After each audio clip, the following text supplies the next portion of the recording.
Hi everyone, welcome to Dharma Earth's Dose of Dharma, and this is your dose of Dharma for today. In our previous talk, we talked about the story of Kantivadi regarding his practice of patience. So in order to cultivate this level of patience, one has to cultivate the parami of patience, lives after lives. In this case, the Bodhisattva was accumulating the Paramata Parami of Kanti. So there are 10 types of paramis that a Bodhisattva have to accumulate, have to practice and develop during his Bodhisattva path. And patience is one of them. So for each parami, there's 3 levels. So in the case of patience, so for the first level is one is able to exercise patience even when external things and properties, like his house or his car are taken away or are damaged or are destroyed by others, something like this. So the first level is external objects. Second level is the limbs, the body parts. So the practice in the second level is even if somebody hurts, beats you up, somebody cuts off your hand, then after that, or somebody damage your eyeball or something like that. Even so, it is like that, but you are able to be patient with that person. Then for the third level, it will be like this Kantivadi ascetic. Even though he know that the king, after cutting off the ears, the hands, and the limbs, definitely he will die because of the huge loss of blood. Isn't that so? But even though he was cut up like this, he still practiced patience in his mind. And even after the king left, he also doesn't have any hatred towards the person or the country. And he still managed to bless the king with his loving kindness. So this is the third level or the highest level of the accumulation of parami, which is being patient even though when your life is at risk, or even when people take your life out of ill will, like that. You may wonder, Bante, how is it possible to develop until like this? Well, we must understand that the Bodhisattva had accumulated paramis lives after lives,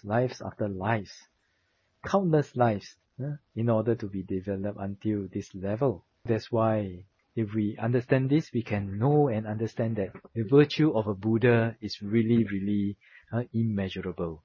Because the Bodhisattva has not encountered this in just this life of the Kantivadi. The Bodhisattva has encountered this in many, many lives. That's why the Buddha's virtues are immeasurable. Imagine, for us, when somebody say that we are stupid, already we are angry. Isn't that so? But the Bodhisattva, even when people want to kill him or kill him, he also is not angry with the other person. So this takes many, many lives of training. It's like that. Hopefully, all of us will be able to develop until this level. And then, in the commentary about this patience also says, we can also recollect about the Venerable Punna. This is one of the Venerable who is the foremost in teaching Dharma during the Buddha's times. At that time, this is Venerable Punna. He wanted to go to one of the border countries. Then the Buddha said, "Oh, Punna, the people there, they are very rough people. They are very harsh people. What will you do if they scold you?" Then the Venerable Punna say, "Oh, Bande, if the people abuse me and scold me, I shall think, these people are very good, since they do not give me blows with their fist." Then the Buddha asked again, "Oh, Punna, what happens if you blows with their fist?" Then the Venerable Punna say, "Oh, Bande, I will think, these people are very good, since they only just give me blows with their fist and not give me blows with rods and sticks." And after that, the Buddha say, then again, and every time it gets worse. Every time it gets worse until the Buddha say, "Oh, Punna, what happens if they kill you?" Then the Venerable Punna say, "Oh, Bande, this body of ours is because of this body, we have many suffering. So they are going to, since I have already finished the training and they destroy my body, and okay, I would think it is good. It is good like that. The gist of this is that of course it's not good to kill an arhat, but we should understand. This shows the attitude of the Venerable Punna. It shows that even though they want to harm him, no matter how much harm they're gonna do to him, he will still think good of them. He will still have patience towards them. Okay, so don't grab the wrong way. Don't grab it the wrong way. It's not that it's good to give blows to a vulnerable. So after hearing this, please don't go and hit the vulnerables. Right? Let's practice some patience and some civilized act here.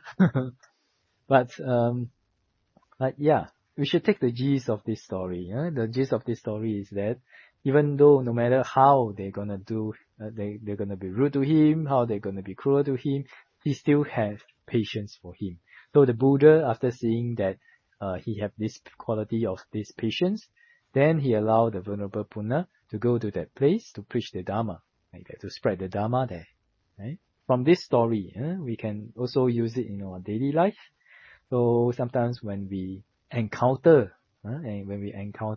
things like that, when people abuse us, if people hit us, mostly nowadays, there's not so much violence going on compared to many years ago or in the past. Occasionally, acts of violence still happen. So if we encounter this, then we can think that, it's good. I still have my life. It's still okay. So we can practice like this. Okay, so this is the dose of Dharma for today. And I hope this is helpful to you. And I wish all of you to be well, peaceful, and happy. And may the Triple Gem bless all of us to be able to attain path, fruition, and Nibbana as soon as possible. Sadhu, sadhu, sadhu.